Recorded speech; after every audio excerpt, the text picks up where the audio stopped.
सीताय नमः। सभी श्रोताओं और दर्शकों को मेरा नमस्कार। आप सभी का हमारे YouTube चैनल कहानी टॉकीज पर हार्दिक स्वागत है। आइए रसपान करें सीता अष्टमी व्रत कथा एवं पूजन विधि का। जानकी जयंती के दिन को माता सीता के जन्मोत्सव के रूप में मनाया जाता है। इस दिन सुहागिन महिलाएं अपने घर की सुख शांति और अपने पति की लंबी उम्र के लिए व्रत रखती हैं। धार्मिक मान्यता है कि फाल्गुन माह में कृष्ण पक्ष की अष्टमी तिथि को राजा जनक की पुत्री और भगवान श्री राम की पत्नी माता सीता का जन्म हुआ था। इस पर्व को जानकी जयंती और सीता जी का प्राकट्य दिवस नाम से भी जाना जाता है। सीता जी को साक्षात देवी लक्ष्मी का अवतार माना जाता है। माता सीता अपने त्याग एवं समर्पण के लिए पूजनीय है। जानकी जयंती के दिन भगवान राम और माता सीता की पूजा उपासना करने से सभी तरह के कष्ट दूर हो जाते हैं। मान्यता है कि इस सौभाग्यशाली दिन माता सीता की पूजा अर्चना प्रभु श्री राम के साथ करते हैं तो भगवान श्री हरि विष्णु और माँ लक्ष्मी की कृपा बनी रहती है। इस वर्ष सीता अष्टमी का पर्व 13 फरवरी सोमवार के दिन मनाया जाएगा। सीता जी का जन्म धरती के गर्भ से हुआ था, इसलिए वह माँ अन्नपूर्णा के नाम से भी जानी जाती हैं। उनकी कृपा वंदना न केवल मनुष्य के जीवन में सुख समृद्धि लाती है, बल्कि उनके जीवन को कल्याण की ओर अग्रसर भी करती है।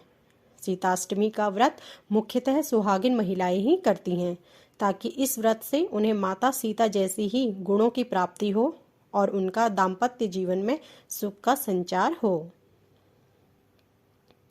ऐसी मान्यता है कि इस दिन 8 सुहागिन महिलाओं को सौभाग्य की वस्तुएं और लाल रंग के वस्त्र दान करना अति शुभ होता है।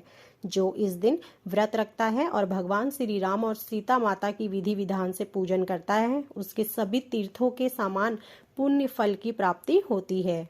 नवदंपति को पुत्र रत्न की प्राप्ति भी होती है।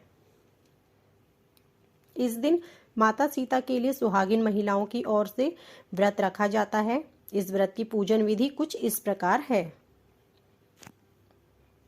सुबह स्नान करने और सभी काम से निवृत्त होने के पश्चात घर के मंदिर में दीप प्रज्वलित करें। माता सीता और मर्यादा पुरुषोत्तम श्री राम का हल्दी चंदन कुमकुम से पूजन करें। मंदिर में देवताओं को स्नान करवाएं। यदि घर में गंगा जल है तो देवताओं को स्नान वाले जल में गंगा जल मिलाएं। उनकी मूर्ति या तस्वीर पर श्रृंगार की वस्तुएं चढ़ाएं। भगवान राम और माता सीता का ध्यान करें। दूध और गुड़ से बने हुए व्यंजनों का प्रसाद चढ़ाएं और दान करें। संध्या होने पर और पूजा करने के बाद दूध और गुड़ से बने हुए व्यंजन से ही अपना व्रत खोलें। सीता अष्टमी व्रत कुछ इस प्रकार है।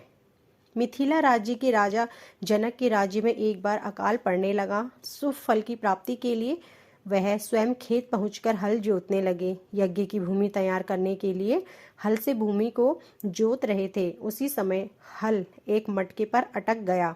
उस मटके को जब तोड़कर देखा गया तो उसमें उन्हें बालिका को पाया। मिथिला के राजा ने बालिका को अपनी बेटी के रूप में स्वीकार किया और हल के फलस्वरूप प्राप्त हुई बालिका का सीता नाम रखा। मैथिली भाषा में हल को सीत कहा जाता है। राजा जनक की ज्येष्ठ लाडली पुत्री होने के कारण सीता को जानकी भी कहा जाता है। सीता को भूमिजा भी कहते हैं, क्योंकि राजा जनक ने उन्हें भूमि से प्राप्त किया था। तो यह थी आज की कथा। आशा करती हूँ कि आपको यह वीडियो पसंद आया होगा। ऐसे ही धार्मिक व्रत कथाओं और पूजन विधि के बारे में जानकारी प्राप्त करने के लिए हमारे चैनल को आज ही सब्सक्राइब करें और बेल आइकन दबाएं, जिससे कि हमारी वीडियो प्रसारित होते ही आपको जानकारी मिल सके। आप सभी का धन्यवाद।